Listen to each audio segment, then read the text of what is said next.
Sobat Aksi, selamat datang di podcasting. Nah, di video sebelumnya kita udah bahas nih tentang membangun bisnis sebagai lulusan accounting. Dan kami, himpunan mahasiswa, hadir kembali dengan tema yang lebih menambah wawasan kalian. Sebelumnya perkenalkan, saya Allegra Tabita, moderator podcasting episode 4 dengan topik urgensi laporan keuangan bagi UMKM dalam peningkatan permodalan.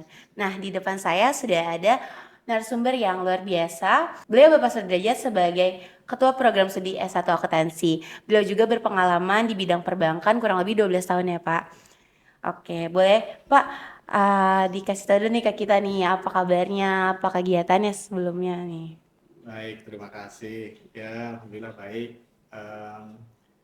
Kegiatan saya sehari-hari ya mengajar, mengelola program studi, kemudian hal yang berkaitan dengan eh, program studi akuntansi, baik di dalam kampus maupun di luar kampus. Oke Pak, mungkin kita langsung aja nih ya Pak ke pembahasan topik podcasting kita kali ini. Nah, menurut Bapak sendiri, penting gak sih Pak UMKM itu punya laporan keuangan atau membuat laporan keuangan? Oh, penting sekali karena laporan keuangan itu menggambarkan kondisi keuangan dari usaha yang telah dijalankan oleh UMKM, dan laporan keuangan itu juga menggambarkan seberapa besar eh, pendapatan dan seberapa besar biaya-biaya yang sudah dikeluarkan untuk melihat apakah dalam satu periode itu UMKM itu sudah menghasilkan laba ataupun tidak gitu. Sehingga dengan demikian laporan keuangan itu sangat penting untuk dimiliki oleh UMKM. Wah, sangat penting berarti ya Pak. Nah, pastinya kan untuk membuat usaha UMKM itu kita perlu laporan keuangan nih berarti kan. Ya, betul. Nah, di topik sebelumnya tuh kita kan udah bahas nih tentang membangun bisnis sebagai lulusan accounting. Kalau dari sisi dunia perbankannya nih, apa aja sih yang harus dipersiapkan Pak bagi seorang UMKM sebelum memulai usahanya gitu?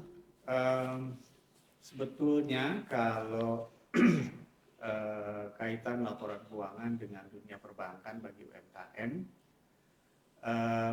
bank biasanya banyak menyalurkan skim-skim kredit atau skim pembiayaan dalam rangka peningkatan permodalan UMKM.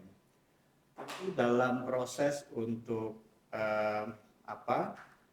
persetujuan penyaluran kredit itu, bank melakukan analisis. Nah, salah satu dari analisis yang dilakukan oleh bank itu adalah menilai seberapa baik kinerja keuangan UMKM itu.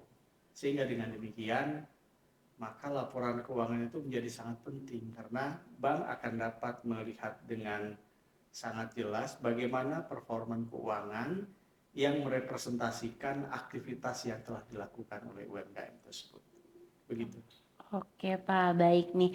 Berarti nih balik lagi nih ke pertanyaan yang tadi. Kan laporan keuangan bagi UMKM itu sangat penting sekali berarti ya Pak. Betul. Nah, kalau dari Bapak ada nggak sih kendala tersendiri dalam menyusun laporan keuangan bagi si UMKM ini? Ya, saya lihat memang karena penyusunan laporan keuangan ini membutuhkan pengetahuan dan keterampilan tertentu, khususnya yang berkaitan dengan akuntansi, maka biasanya kendala yang sering ditemui oleh UMKM itu tidak seluruhnya para pelaku UMKM atau pihak yang menyusun laporan itu yang memiliki latar belakang atau pengetahuan dan keterampilan di bidang akuntansi. Karena penyusunan laporan keuangan itu tentu dia harus memiliki pengetahuan dan keterampilan di bidang akuntansi, ditambah dengan mungkin kalau pada saat ini juga bagaimana cara menginput transaksi menggunakan software akuntansi. Sekarang sudah banyak software itu, sehingga dengan demikian itulah kendala utama yang dihadapi oleh UMKM.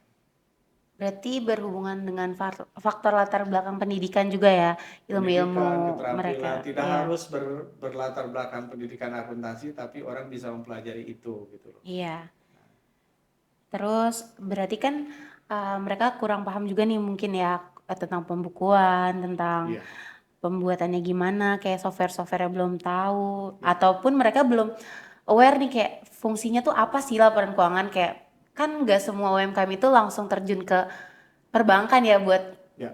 Peningkatan permodalannya. modalnya, ya, Iya. betul, betul. Oke. Terus Pak, mau nanya lagi nih. Kan seandainya nih Pak, kalau kita ngandai-ngandai nih, jika pelaku usaha UMKM ini nggak punya laporan keuangan tuh gimana ke depannya? Kalau Resikonya apa gitu? pelaku UMKM tidak punya laporan keuangan, ya sebetulnya ya mungkin bisa saja berjalan usaha itu. Tetapi sebetulnya eh, kalau tidak memiliki laporan keuangan, dia tidak memiliki gambaran sebetulnya. Sebetulnya asetnya berapa sih, gitu kan?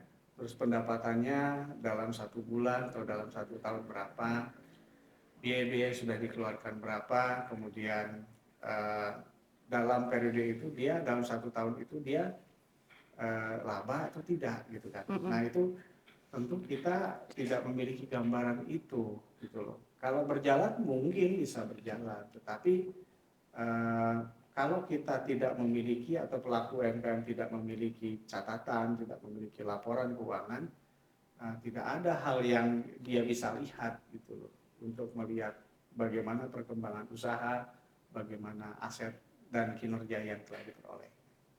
Oke, berarti ada ya dampaknya, berdampak buat Berdampak, kedepannya. sangat berdampak. Oke, terus mau nanya lagi nih Pak. Tadi kan kita udah, aku udah nanya nih seberapa penting menyusun laporan keuangan bagi pelaku UMKM sendiri. Nah, kalau menurut Bapak nih, gimana sih cara ngelola keuangan yang baik buat si UMKM? Ya, yang pertama UMKM harus bisa memisahkan antara mana keuangan Pribadi. pribadi dan mana keuangan bisnis. Nah, itu dulu dasarnya. Karena apa? Dikhawatirkan kalau terjadi campur aduk antara keuangan pribadi dengan keuangan usaha, itu justru malah kita tidak mengetahui dengan baik.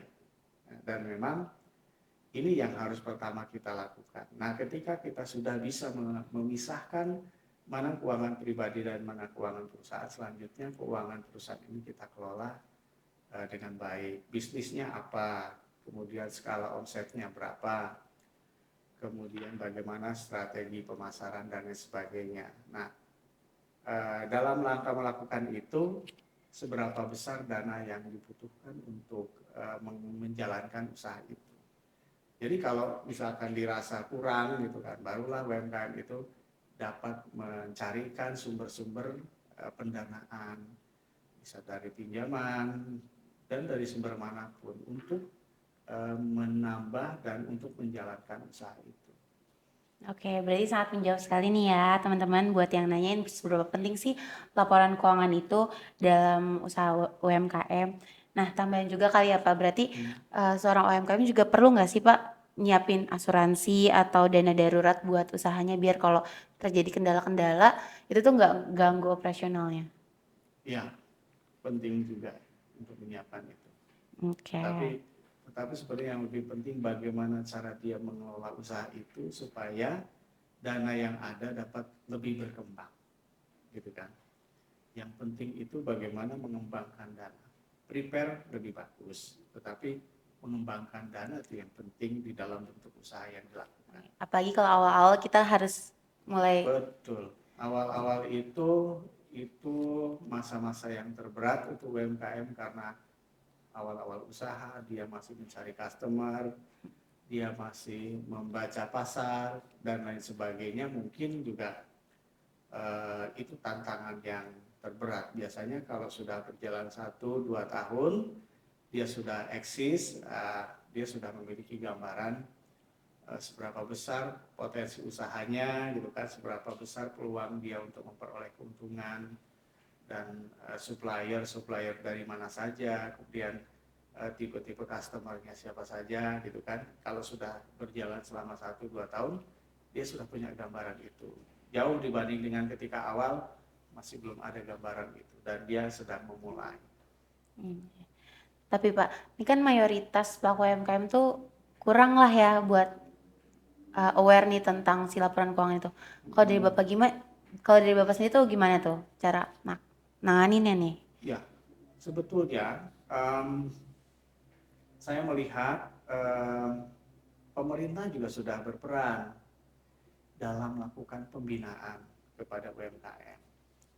Pembinaan yang dilakukan oleh pemerintah cukup bagus, dari mulai kalau misalkan UMKM belum paham cara penyusunan laporan keuangan, dia akan memberikan pembinaan bagaimana menyusun laporan keuangan untuk UMKM, termasuk software-softwarenya juga ada. Kemudian bagaimana kalau dia strategi pemasarannya, kemudian bagaimana pengelolaan produksinya, tingkat higienisnya kalau memang dia makanan, kemudian kalau fashion bagaimana tren fashionnya dan sebagainya. Pemerintah juga sejauh yang saya ketahui melakukan pembinaan-pembinaan itu dan menggandeng beberapa institusi, gitu kan. Salah satunya biasanya institusi yang sering digandeng dalam rangka pembinaan mahasiswa, sering diajak menjadi mitra pemerintah itu ya perguruan tinggi dan sebagainya. Itu yang dilakukan, saya lihat itu. Jadi UMKM juga mungkin ada baiknya dia melakukan komunikasi dengan dinas terkait, sehingga dengan demikian dia akan memperoleh kesempatan untuk meningkatkan kompetensi melalui program yang dilaksanakan oleh pemerintah. Oke, berarti itu juga peran pemerintah perlu kan ya Pak? Perlu sekali. Nah, peran pemerintah itu kan berarti ngebantu mereka buat belajar tentang si pentingnya ini kan laporan keuangan, cara penyusunan dan lain-lainnya, Iya, software-softwarenya. betul. Nah, ngomongin kemampuan nih Pak, apa aja sih yang diperluin seorang UMKM agar bisa bersaing dengan UMKM lainnya atau yang lebih dulu ada? Kalau kuncinya bisa bersaing ya inovatif, harus inovatif. Kemudian UMKM harus dapat membaca peluang. Kira-kiranya bisnis apa yang memiliki potensi yang cukup baik di mata konsumen, kemudian dan dia bisa mendeliver itu secara inovatif, sehingga dengan demikian orang tertarik untuk mengabsorb produknya, gitu ya, sehingga dia bisa menjual dengan cukup baik. Dan dia juga inovatif di metode pemasarannya, baik secara tradisional maupun menggunakan perangkat-perangkat sosial media, e-commerce dan lain sebagainya. Seperti itu.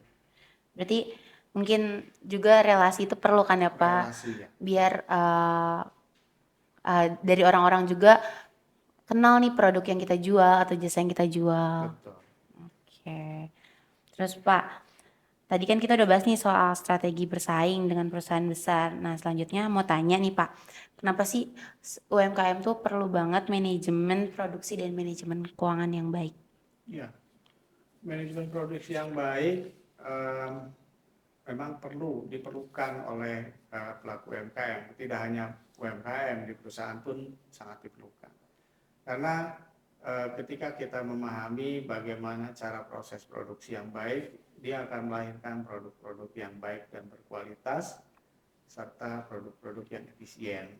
Sehingga dengan demikian, kalau produk yang dihasilkannya berkualitas dan efisien, maka dia akan bisa bersaing di pasar. Nah, kemudian yang kedua yang terkait dengan bagaimana UMKM harus dapat mengelola keuangannya. Tentu karena ini semua menggunakan resource finansial, maka dia harus dapat mengelola keuangan ini dengan sebaik-baiknya.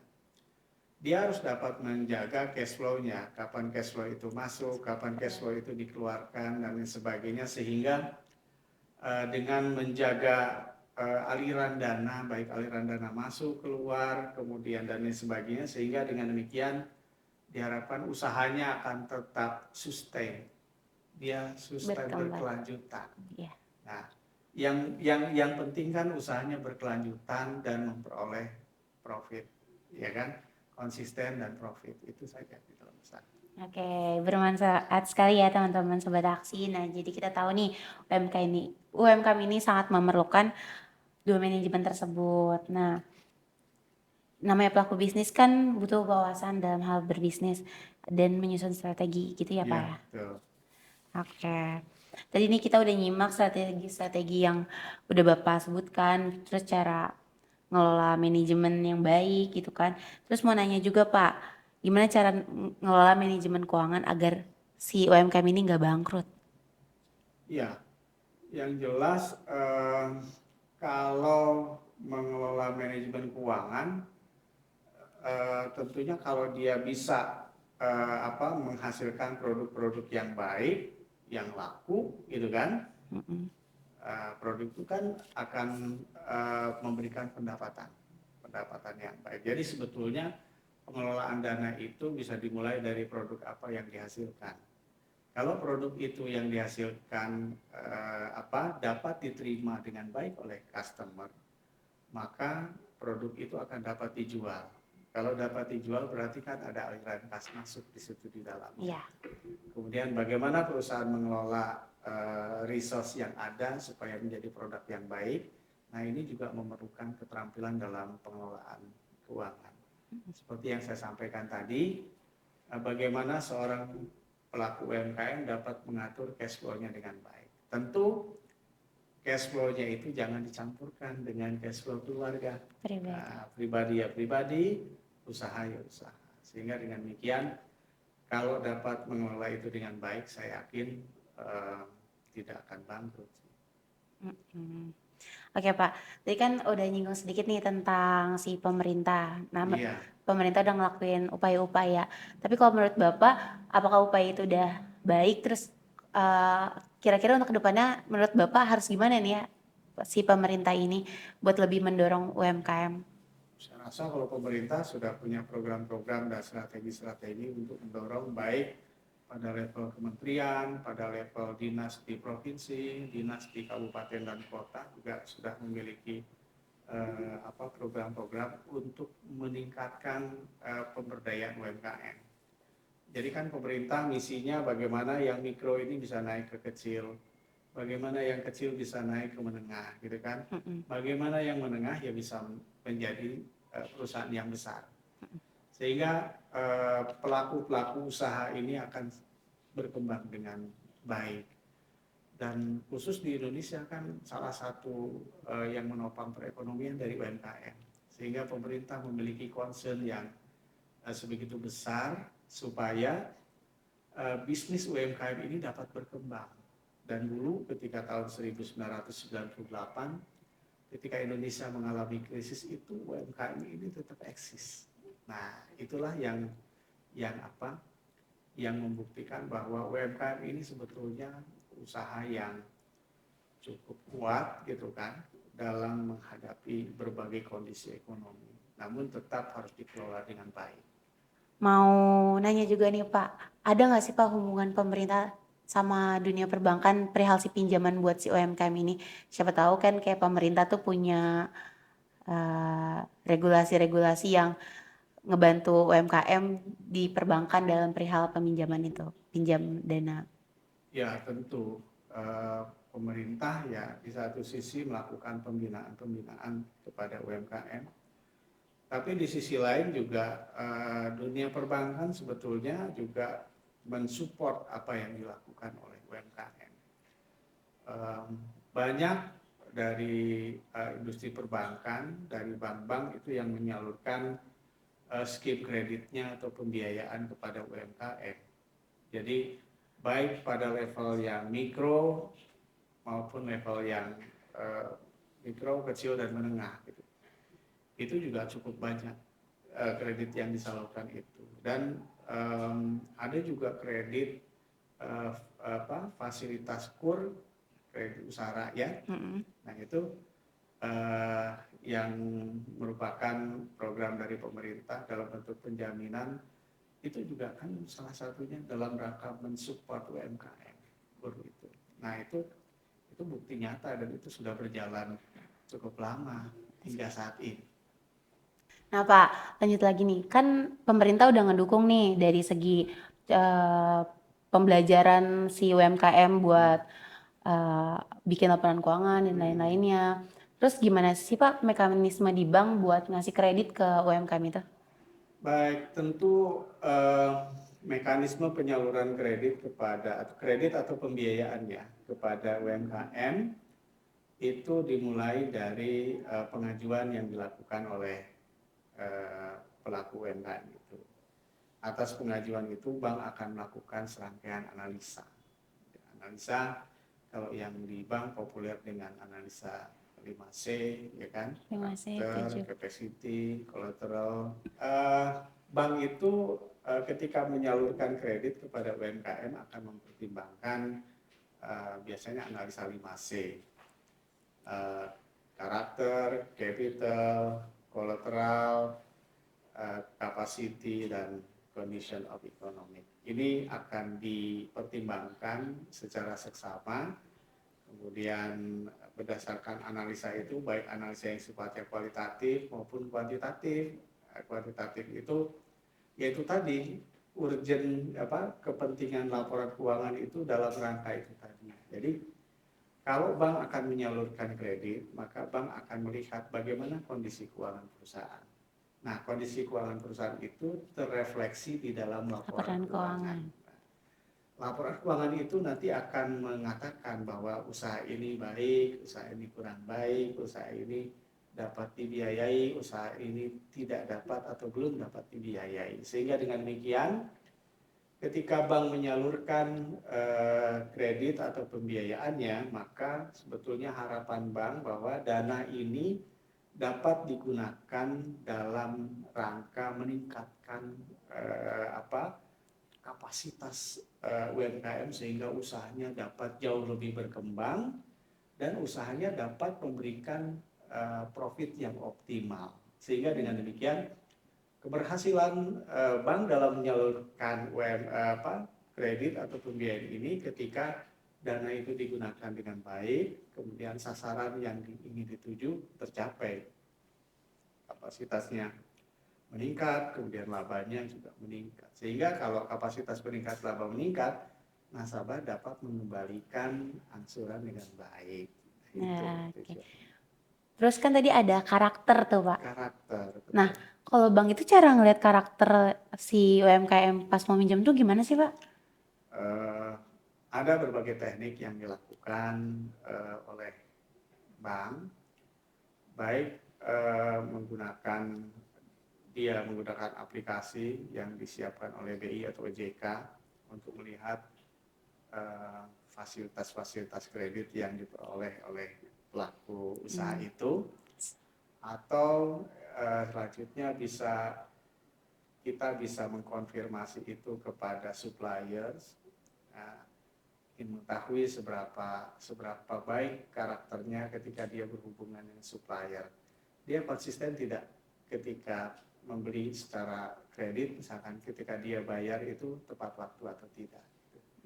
Kemudian dari lingkungan sekitar dan sebagainya, ada personal checking, ada trade checking, ada dari suppliernya dan sebagainya, untuk melihat karakter dari calon nasabahnya. Calon debitur. Iya. Pakai slik OJK, bill checking gitu, ya. Betul. Oke Pak. Oke nih Pak, terakhir nih ya sebelum kita selesai, aku mau nanya. Kemarin kan kita rakyat Indonesia terkena dampak dari COVID-19. Tidak hanya Indonesia. Iya, tidak hanya Indonesia. Nah, gimana sih Pak cara si UMKM ini tetap bertahan di pasca pandemik dan juga biar nggak bangkrut gitu Pak? Ya, saya kira tidak hanya UMKM, semua pelaku bisnis juga terdampak. Baik profit maupun non-profit juga terdampak. Nah, sebetulnya tapi hikmah di balik itu harus kita dapatkan. Salah satunya adalah bagaimana kita bisa lebih inovasi di tengah-tengah kondisi yang pandemi yang kita alami.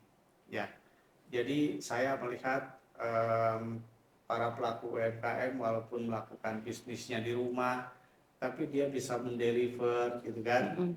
Jadi walaupun dia tidak buka outletnya, bukan berarti harus tutup usahanya.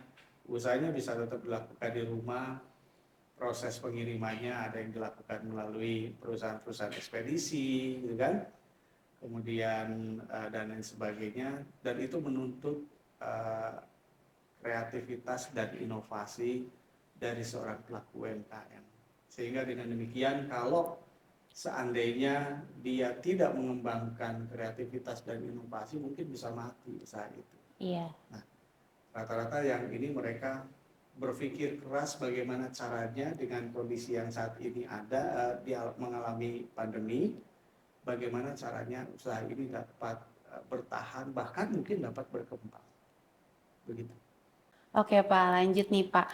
Kalau dari menurut Bapak nih sebagai Kaprodi S1 Akuntansi, nah peran mahasiswa buat UMKM itu gimana sih Pak? Mahasiswa akuntansi ya? Iya dong. Oke.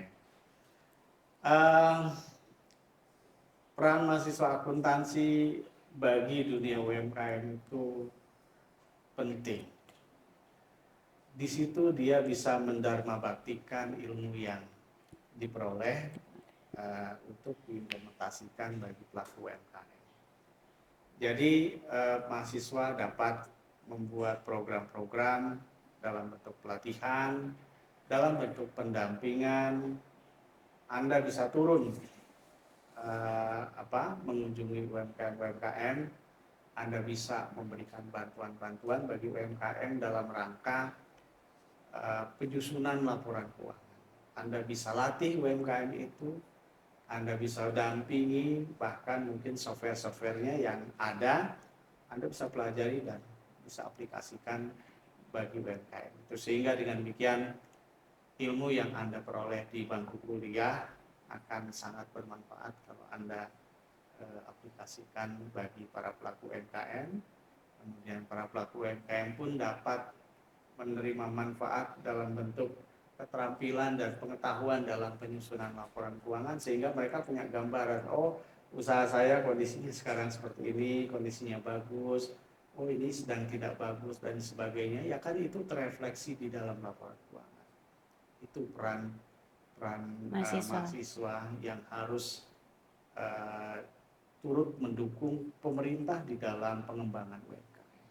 Nah Pak, kalau dari program studi S1 Akuntansi ini ada nggak sih program-program yang nurunin mahasiswa buat hal tersebut? Ya, kami juga bekerja sama. Jadi kami bekerja sama dengan LPPM di IBIK Satuan, turun dalam melakukan pembinaan-pembinaan, baik dalam bentuk pelatihan-pelatihan maupun pendampingan-pendampingan bagi pelaku UMKM.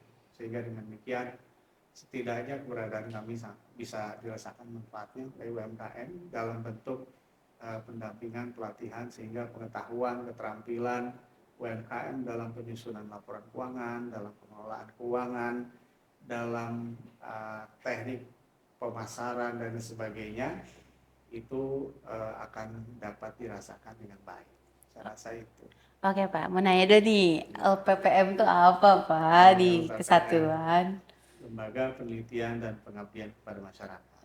Oke, berarti dari IBI Kesatuan sendiri pun udah ada tuh ya wadahnya buat mahasiswa itu ngebantu dunia UMKM. Iya, sudah bisa. Biasanya juga sering dilibatkan di dalam acara-acara itu. Nah Pak, berarti kan tadi udah ada nih wadahnya nih dari kampus. Tapi buat mahasiswa semester berapa sih Pak yang bisa ikut turun terjun ngebantu UMKM? Ya, mahasiswa yang biasanya kami libatkan di dalam membantu UMKM itu setidaknya yang mahasiswa yang sudah menempuh mata kuliah yang terkait dengan akuntansi bagian dasar, minimal ya semester 3 atau semester 4 ke atas lah, sampai dengan semester 6 atau 7, karena semester 8 kan mereka sudah fokus penyelesaian. Antara semester 3 sampai dengan semester 7 range-nya itu, karena mereka sudah tahu akuntansi. Nah, sehingga dengan demikian ilmu itu akan bisa dimanfaatkan dan mereka berkolaborasi dengan dosen, sehingga kalau mahasiswa masih ada yang kurang-kurang ya dosennya bisa membantu. Tapi itu tetap diatur sama program studi dan LPPM. Betul. Oke. Itu yang mengkoordinir LPPM, program studi ikut program LPPM. Nah, LPP melibatkan program studi melibatkan mahasiswa. Tapi infonya bakal masuk kan ke Himpunan Mahasiswa Akuntansi? Masuk. Nah, karena info-infonya bakal dapet nih ke kita nih, Himpunan Mahasiswa Akuntansi. Jangan lupa ya buat pantengin terus Instagram, TikTok, sama YouTube Himpunan Mahasiswa Akuntansi di himaksi.ib Kesatuan. Oke, Bapak. Oke, kita ucapin terima kasih ya Pak, karena Bapak udah mau nyempatin waktunya buat datang ke sini. Terus makasih juga nih buat panitia yang udah suksesin podcasting kali ini. Oke. Buat sobat buat sob buat sobat aksi jangan lupa ya buat pantengin terus info terkait akuntansi di Instagram, TikTok, dan YouTube Himpunan Mahasiswa Akuntansi di himaksi.ib Kesatuan. Dan jangan lupa buat ikutin terus kegiatan-kegiatan Himaksi selanjutnya. Dadah!